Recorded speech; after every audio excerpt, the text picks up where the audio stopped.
శ్రీమాత్రే నమ. జయ గురు దత్తాత్రేయ నమ.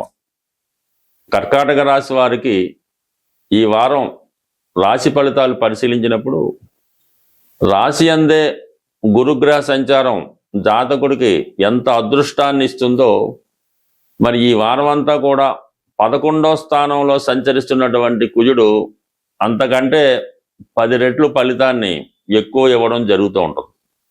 ఎప్పుడైనా సరే ఒక రాశిలో ఒక పాపగ్రహం సంచరిస్తుంటే మరి లాభస్థానంలో కానీ భాగ్యస్థానంలో కానీ ఏ గ్రహం వచ్చినా కూడా తన ఫలితాన్ని సంపూర్ణంగా ఇవ్వలేకపోతుంటుంది. దానికి కారణం అంటే రాశిలో ఉన్నటువంటి పాపగ్రహం జాతకుడిని ఆ ఫలితాలు అందకుండా చేయడం జరుగుతూ ఉంటుంది. మరి ప్రస్తుతం గురువు ఇక్కడ సంచరించడం వల్ల కర్కాటక రాశికి వారికి యోగకారకుడు కుజుడు లాభస్థానంలోకి వచ్చినప్పుడు జాతకుడికి ప్రధానంగా 2 విషయాల్లో లాభం కలిగే అవకాశం ఉంది. ఒకటి, పంచమ స్థానాధిపతి లాభస్థానానికి వచ్చాడు అంటే మీ మనసులో ఉన్నటువంటి కోరికలు నెరవేరుతాయి. ప్రేమ వ్యవహారంలో ఉన్నవాళ్ళు కంపల్సరిగా మీ యొక్క ఆశయం నెరవేరుతుంది. ప్రేమికులు ఒక అండర్స్టాండింగ్ రావడం జరుగుతూ ఉంటుంది. అలాగే సంతాన సంబంధించిన విషయాల్లో మీరు పిల్లల విషయంలో శుభవార్త వినడం జరుగుతుంది. పిల్లలకి ఉద్యోగం రావడం కానీ, వివాహం జరగడం కానీ, అలాగే కొత్తగా సంతానాన్ని ఆశించే దంపతులకు కూడా మరి కుజుడు మీకు 11వ స్థానంలో ఉండగా ఈ సంతానం కొరకు ఈ ప్రయత్నం చేసినప్పుడు రాశి అందున్నటువంటి గురువు అది దైవ బలం వల్ల మీకు మీ సంకల్పం నెరవేరే అవకాశం ఉంటుంది. కంపల్సరిగా మరి ఈ సమయంలో మీకు సంతానం కొరకు ఎదురు చూసే దంపతులు కంప్లీట్గా ఒక శుభవార్త లాంటిది వినడం జరుగుతూ ఉంటుంది. ఇక ప్రధానంగా దశమాధిపతి కుజుడు అంటే వృత్తికారకుడు, కర్మకారకుడు. మనం ధనం ఏ విధంగా సంపాదిస్తాం అన్నది దశమ స్థానం బట్టే ఉంటుంది. దశమాధిపతి లాభస్థితి కాబట్టి వృత్తిపరమైనటువంటి అభివృద్ధి జాతకుడికి కనబడుతూ ఉంటుంది. అలాగే కొత్త ఉద్యోగ ప్రయత్నాలు చేస్తున్న వారికి అనుకూలంగా ఉంటుంది. అది వ్యవసాయ రంగంలో ఉన్నా, మీరు టెక్నికల్ వర్క్లో ఉన్నా, మీ యొక్క వృత్తికి మీలో ఉన్నటువంటి టాలెంట్కు తగ్గ విధంగా మీకు ఉపాధి అవకాశాలు లభించడం జరుగుతుంది. అలాగే మరి కుజుడు మీకు అన్నదమ్ములకి కారణమవుతుంటాడు కాబట్టి అన్నదమ్ముల నుంచి చాలా వరకు సహకారం లభిస్తూ ఉంటుంది. అలాగే మీకు భూములు, స్థిరాస్తుల పైన చాలా వరకు ఆదాయం లభిస్తూ ఉంటుంది. అంటే ఓవరాల్గా ఈ వారం అంతా కూడా కుజగ్రహం డామినేట్ చేయడం జరుగుతుంటుంది. రాశి అందున్నటువంటి గురువు మిమ్మల్ని ఆధ్యాత్మిక పరంగా మంచి మార్గం చూపెడుతూ ఉంటుంది. ఇక ప్రధానంగా బుధుడు రాశిలోకి రావడం వల్ల కొత్త వ్యాపార అవకాశాలు కానీ, కొత్త ఆలోచనలు కానీ రావడం జరుగుతుంటుంది. విద్యార్థులు విద్యలో చాలా ప్రావీణ్యం సాధిస్తారు. అలాగే మెడికల్ విద్యలో ప్రవేశం కోరుకునే విద్యార్థులకి కంపల్సరిగా మీరు కోరుకున్న విధంగా మీరు ఏదో ఒక మంచి కాలేజీలో మీకు సీట్ రావడం జరుగుతూ ఉంటుంది. అయితే 12వ స్థానంలో రవిగ్రహ సంచారం వల్ల కొంతవరకు ప్రభుత్వ ఫీజులు ఎక్కువగా ఉండడం కానీ, డొనేషన్ పే చేయవలసి కానీ రావడం జరుగుతూ ఉంటుంది. మొత్తం మీద అంటే కొంత ఎక్కువ ఫీజులు చెల్లించవలసి ఉంటుంది. ఇక ప్రధానంగా ప్రభుత్వానికి చెల్లించిన ట్యాక్స్లు వగైరా వగైరా చెల్లించవలసి ఉంటుంది. అలాగే మీరు మీ యొక్క ఏజ్ని బట్టి పెద్దవారు అయి ఉంటే కొంతవరకు వైద్యపరమైన ఖర్చులు, ఆరోగ్యం కొరకు కొంత శ్రద్ధ తీసుకోవడం, ఇవన్నీ కూడా 12వ స్థానంలో ఉన్నటువంటి రవిగ్రహ ప్రభావం వల్ల కొంత ఖర్చులు అధికం అవుతుంటాయి. ప్రతిపక్ష ఏంటంటే ఈ రాశి వారికి రవి ధనాధిపతిగా వ్యయస్థాన సంచారం జరుగుతుంది. ఆ కారణం వల్ల ఏంటంటే కంపల్సరీగా కుటుంబ అవసరాల నిమిత్తం కొంత ఖర్చు ఎక్కువ నడుస్తూ ఉంటుంది. ఇక దాంతోపాటుగా ఒక ధనయోగం అంటే ఏర్పడింది. లాభాధిపతి ధనస్థానంలో ఉన్నాడు. కంప్లీట్గా మీకు ఎంత ధనం వచ్చినప్పుడు కూడా అక్కడ కేతువుతో కలిసి ఉండడం వల్ల ఏదో విధంగా ధన వ్యయం జరుగుతూ ఉంటుంది. మీ కుటుంబంలో ఉన్నటువంటి స్త్రీలకు కానీ, వ్యక్తిగతంగా మీరు స్త్రీ అయి ఉంటే కొద్దిపాటి అనారోగ్య సమస్యలకి కారణమవుతూ ఉంటాయి.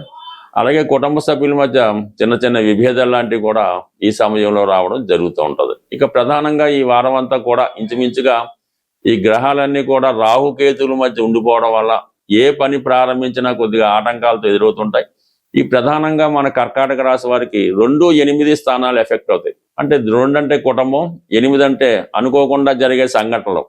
ఈ కారణాల వల్ల మరి అష్టమ స్థానంలో రాహుగ్రహ ప్రభావం వల్ల కొంతవరకు జాతకుడు ఒక పని ప్రారంభిస్తే ఆ పని మధ్యలో ఆగిపోవడం కానీ, ఆ పని వల్ల ఇబ్బందులు కానీ జరుగుతుంటాయి. కొన్ని అపవాదులు, అపనిందలు కూడా ఈ సమయంలో మీరు ఎదుర్కోవడం జరుగుతూ ఉంటుంది. కాబట్టి ఏదైనా ఒక మంచి పనో కొత్త పనో ప్రారంభించినప్పుడు రాహుకేతువులకి పూజ చేయించి మీరు ఆ పని ప్రారంభించుకుంటే ఎటువంటి ఆటంకాలు లేకుండా అందరి సహకారంతో ఆ పని పూర్తయ్యే అవకాశం ఉంటుంది. ప్రధానంగా ఈ వారం ఈ జూలై 10వ తారీఖున ఏకాదశి రావడం జరుగుతుంది.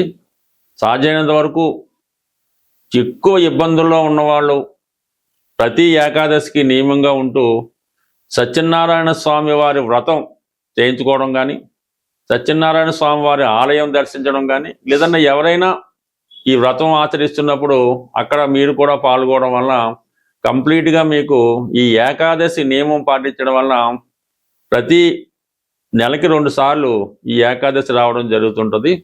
మీరు ఒక 11 ఏకాదశులు అనుకొని ఈ నియమంగా ఈ 11 ఏకాదశులు చక్కగా పాటిస్తూ సాధ్యమైనంత వరకు మీ పెద్దవాళ్ళు చెప్పిన విధంగా ఉపవాసం మిగతా కార్యక్రమాలు చేసుకోవడం వల్ల ప్రతి వారం మీలో కంప్లీట్గా ఇంప్రూవ్మెంట్ రావడం జరుగుతుంటుంది. అలాగే మరి ఆ ఏకాదశి రోజు విష్ణు సహస్రనామ పారాయణ చేసుకోవడం వల్ల కూడా మీ జీవితంలో మంచి మార్పుకి కారణమవుతుంటుంది. అంటే ఏదైనా ఒక క్రియ, మనం శనివారం దేవాలయానికి వెళ్తున్నాం, మంగళవారం హనుమాన్ దేవాలయానికి వెళ్తున్నాం, అలాగే ఈ ఏకాదశి నాడు ఈ విష్ణుమూర్తి ఆలయాన్ని దర్శించడం వల్ల ఏదైనా ఒక కార్యక్రమం కంటిన్యూగా చేయడం వల్ల దాని ప్రభావం రావడం జరుగుతుంటుంది. అంతే తప్ప ఏదో నెలకోసారో వారానికోసారో ఆ విధంగా వెళ్ళడం వల్ల ఏ ప్రయత్నం జరగదు. ఏదైనా మనం స్వామి అయ్యప్ప దగ్గరికి వెళ్ళినప్పుడు ఒక 41 రోజులు దీక్ష తీసుకుంటాం. అలాగే మీరు ఒక 11 ఏకాదశులు ముందు అనుకోండి, దాని ప్రభావం మీకు 100% కనబడుతుంది. దాని తర్వాత మీరు జీవితాంతం కంటిన్యూ చేసుకోవడం వల్ల మీ జీవితంలో గొప్ప మార్పు, గొప్ప అభివృద్ధి మీకు మీ జీవితంలో తప్పకుండా రావడం జరుగుతుంటుంది. అలాగే కంపల్సరీగా ఏకాదశితో పాటు ఆదివారం అన్నది చాలా ఇంపార్టెంట్. ఎట్టి పరిస్థితుల్లో కూడా అది ఈ పండగ రాని రాకపోనివ్వండి, ఆదివారం రోజు మాత్రం కంప్లీట్గా ప్రతి ఒక్కరూ మన హిందూ ధర్మం ప్రకారం నియమంగా ఉంటూ సూర్యుని యొక్క ఆరాధన చేసుకోవడం వల్ల, పెద్దవారిని గౌరవించడం వల్ల కంప్లీట్గా మీకు ఏ దేవాలయానికి వెళ్ళక్కర్లేదు, మీరు ఎక్కడికి వెళ్ళక్కర్లేదు. కేవలం ఆదివారాలు చేయడం వల్ల, కేవలం ఒక 7 ఆదివారాలు కంప్లీట్గా చేసుకుంటే ఆటోమేటిక్గా దానికి అదే అలవాటు అవుతుంది. ప్రతి వారం మీలో ఇంప్రూవ్మెంట్ కనబడుతుంది. ప్రధానంగా ఈ వారం ఈ జూలై 10వ తారీఖున ఏకాదశి రావడం జరుగుతుంది.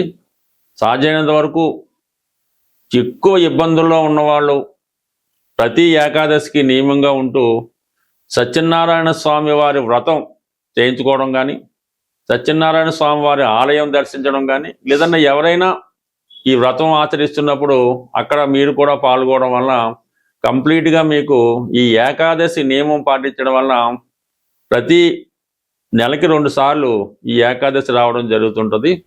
మీరు ఒక 11 ఏకాదశులు అనుకొని ఈ నియమంగా ఈ 11 ఏకాదశులు చక్కగా పాటిస్తూ సాధ్యమైనంత వరకు మీ పెద్దవాళ్ళు చెప్పిన విధంగా ఉపవాసం మిగతా కార్యక్రమాలు చేసుకోవడం వల్ల ప్రతి వారం మీలో కంప్లీట్గా ఇంప్రూవ్మెంట్ రావడం జరుగుతుంటుంది. అలాగే మరి ఆ ఏకాదశి రోజు విష్ణు సహస్రనామ పారాయణ చేసుకోవడం వల్ల కూడా మీ జీవితంలో మంచి మార్పుకి కారణమవుతుంటుంది. అంటే ఏదైనా ఒక క్రియ, మనం శనివారం దేవాలయానికి వెళ్తున్నాం, మంగళవారం హనుమాన్ దేవాలయానికి వెళ్తున్నాం, అలాగే ఈ ఏకాదశి నాడు ఈ విష్ణుమూర్తి ఆలయాన్ని దర్శించడం వల్ల ఏదైనా ఒక కార్యక్రమం కంటిన్యూగా చేయడం వల్ల దాని ప్రభావం రావడం జరుగుతుంటుంది. అంతే తప్ప ఏదో నెలకోసారో వారానికోసారో ఆ విధంగా వెళ్ళడం వల్ల ఏ ప్రయత్నం జరగదు. ఏదైనా మనం స్వామి అయ్యప్ప దగ్గరికి వెళ్ళినప్పుడు ఒక 41 రోజులు దీక్ష తీసుకుంటాం. అలాగే మీరు ఒక 11 ఏకాదశులు ముందు అనుకోండి, దాని ప్రభావం మీకు 100% కనబడుతుంది. దాని తర్వాత మీరు జీవితాంతం కంటిన్యూ చేసుకోవడం వల్ల మీ జీవితంలో గొప్ప మార్పు, గొప్ప అభివృద్ధి మీకు మీ జీవితంలో తప్పకుండా రావడం జరుగుతుంటుంది. అలాగే కంపల్సరీగా ఏకాదశితో పాటు ఆదివారం అన్నది చాలా ఇంపార్టెంట్. ఎట్టి పరిస్థితుల్లో కూడా అది ఈ పండగ రాని రాకపోనివ్వండి, ఆదివారం రోజు మాత్రం కంప్లీట్గా ప్రతి ఒక్కరూ మన హిందూ ధర్మం ప్రకారం నియమంగా ఉంటూ సూర్యుని యొక్క ఆరాధన చేసుకోవడం వల్ల, పెద్దవారిని గౌరవించడం వల్ల కంప్లీట్గా మీకు ఏ దేవాలయానికి వెళ్ళక్కర్లేదు, మీరు ఎక్కడికి వెళ్ళక్కర్లేదు. కేవలం ఆదివారాలు చేయడం వల్ల, కేవలం ఒక 7 ఆదివారాలు కంప్లీట్గా చేసుకుంటే ఆటోమేటిక్గా దానికి అదే అలవాటు అవుతుంది. ప్రతి వారం మీలో ఇంప్రూవ్మెంట్ కనబడుతుంది. స్వస్తి.